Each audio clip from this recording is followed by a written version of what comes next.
যখন একদল বান্দাকে জান্নাতের মধ্যে দিব, লা তাসমাউ ফিহা লাফিয়া, তারা জান্নাতি হওয়ার পরে তারা কোনো গালিগালাজ শুনবে না, তারা কোনো ওয়াহিদুল কথাবার্তাও শুনবে না। এই কথাটা আল্লাহ কেন বললেন? এই কথা কেন বললেন? আল্লাহ পাক রব্বুল আলামিন 1450 বছর আগে কোরআনকে যখন নাজিল করলেন, তখনই আল্লাহ জানায় দেয়, ও নবী,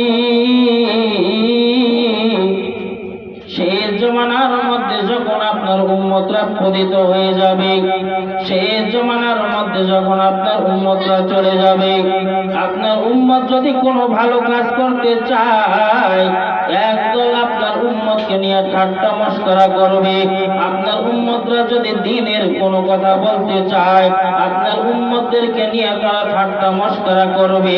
যদি আপনার ওয়ারিস আলেম উলামায়ে কেরামগণ যদি কোনো হক কথা বলতে চায়, ওই আলেম উলামায়ে কেরামদেরকে জেলখানায় নিয়ে বন্দী করে রাখবে।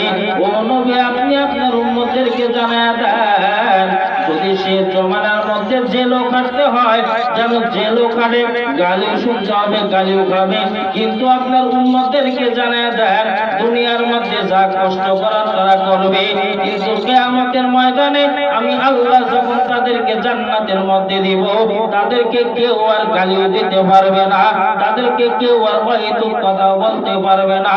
আপনার উম্মতদেরকে আপনি সান্ত্বনা দিয়ে দেন।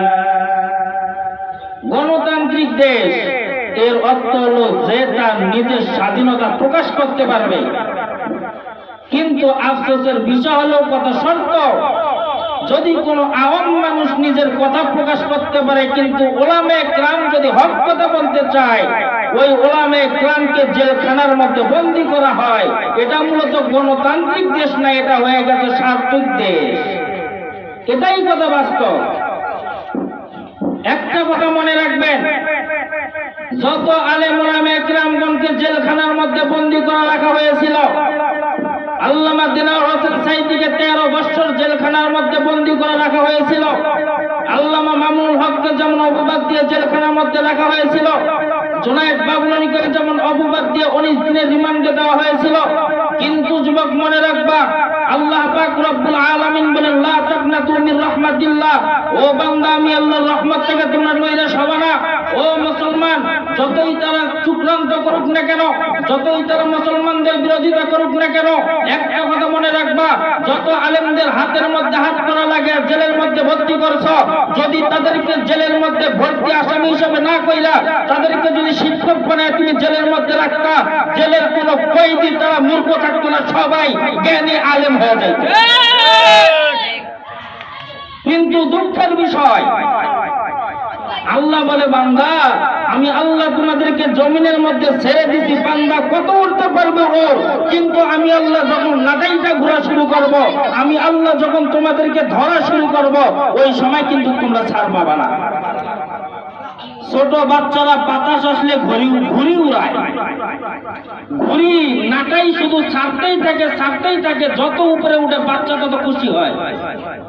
কিন্তু যখন ঘুড়ি ডাইল খায়, মনে ঘোরাঘুরি করে অথবা কোনো জায়গায় আটকে যায়, ওই সময় কিন্তু নাটাইতে ধরে টান দেয় আবার ঘুড়িটা সোজা হওয়ার জন্য।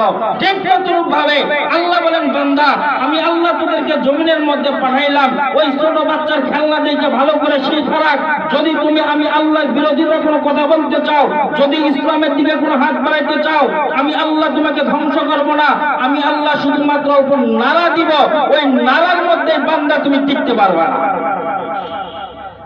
আলেমদেরকে নিয়ে যেমন আয়না ঘরে রাখা হয়েছিল, কি আফসোসের বিষয়, এখন তাকেই আর খুঁজে পাওয়া যায় না, সেও এখন আয়না ঘরে, তাকে আর দেখাই পাওয়া যায় না। একটা কথা মনে রাখবা, দুনিয়ার বাদশাহী চিরকালের জন্য নয়।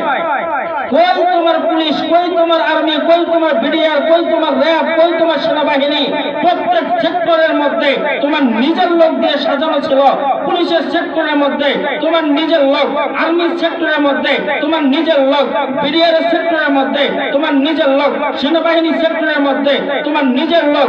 কিন্তু আল্লাহ বলে, বান্দা তুমি যতই পুরো দুনিয়াকে যদি তোমার নিজের লোক করে নাও, পুরো দুনিয়াকে যদি তোমার বডিগার্ড বানায় নাও, আর আমি আল্লাহ যদি তোমার বিপক্ষে চলে যাই, কোন মানুষের ক্ষমতা নাই তোমাকে বাঁচাবা।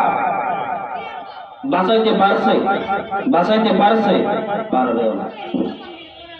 আল্লাহ পাক রব্বুল আলামিন বলেন, জাআল হক ওয়া জাহাকাল বাতিল ইন্নাল বাতিলা কানা যাহুকা। যে জায়গার মধ্যে আমি আল্লাহ হক প্রতিষ্ঠিত করতে চাবো, যেই জায়গার মধ্যে আমি আল্লাহ হক রাখবো, ওই জায়গার মধ্যে বাতিলকেও আমি আল্লাহ ঢুকা দিব।